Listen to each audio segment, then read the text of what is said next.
Welcome back to my channel. আজি মই আপোনালোকৰ ওচৰলৈ ব্লু লাগুন মকটেইলৰ ৰেচিপি এটা লৈ আহিছো যোনটো আমি ব্লু কোৰাচো লেমনেড বুলিও জানো আৰু এই সামাৰ ড্ৰিংকসটো বনাবলৈ তিনেই সহজ তেনেহলে আহক বনোৱা প্ৰসেছটো এবাৰ চাই লওক ইয়াৰ কাৰণে মই পুদিনা পাত লৈছো পুদিনা পাত ধৰি লওক 10-15 খিলামান লৈ লব আৰু এয়া টেঙা আৰু এনেকুৱা পিস মই 5-6 মান দিছিলো আৰু এতিয়া আমি এইখিনি প্ৰথমতে অকমান খুন্দি লম একেবাৰে ৰস ওলাই যোৱাকে খুনিব দৰকাৰ নাই জাস্ট আপোনালোকে অকমান এনেকে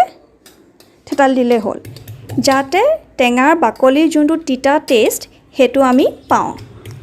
আৰু আপোনালোকে টেঙা বাকলিটো গুছাই নি দিব কাৰণ আমাক সেই বাকলি তিতা টেষ্টটো অলপমান লাগে আৰু ইয়াত আমাৰ পুদিনা পুৰা ৰসটো আমাৰ উলিয়াব দৰকাৰ নাই আমাৰ জাস্ট তাৰ ফ্লেভাৰটোহে লাগে আৰু এতিয়া এইখিনি মই এটা চিচাৰ গ্লাছত ঢালি দিছো আৰু এচামুচ নেমুৰ ৰসও দি ল'ব মোৰ তাৰ ক্লিপটো স্কিপ হৈ গ'ল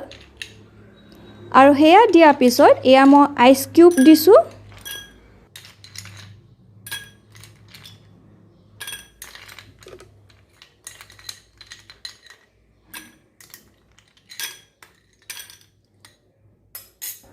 আৰু আমাৰ মেইন ইনগ্ৰেডিয়েন্টটো হৈছে এটো ব্লু কোৰাচো সিৰাপ আৰু ইয়াক আপুনি ইজিলি দোকানত পাই যাব আৰু ইয়াৰ মই 4 ভাগৰ এভাগ দিছো 1/4 গ্লাস দিছো আৰু ইয়াৰ ওপৰত মই স্প্ৰাইট দি দিছো আপোনালোকে যিকোনো বগা ড্ৰিংকস লব পাৰে যেনেকৈ 7 আপো ল'ব পাৰে বা স্প্ৰাইটো ল'ব পাৰে আৰু এই একেটা ড্ৰিংকে আপোনালোকে সোডা দিও বনাব পাৰে আৰু সোডা যদি দিয়ে তেনেহলে আপোনালোকে মন কৰিলে অকনমান চেনি দি ল'ব আৰু আমি ইয়াত চেনি মিক্স কৰা নাই যেহেতু আমাৰ স্প্ৰাইটত মিঠাটো থাকে গতিকে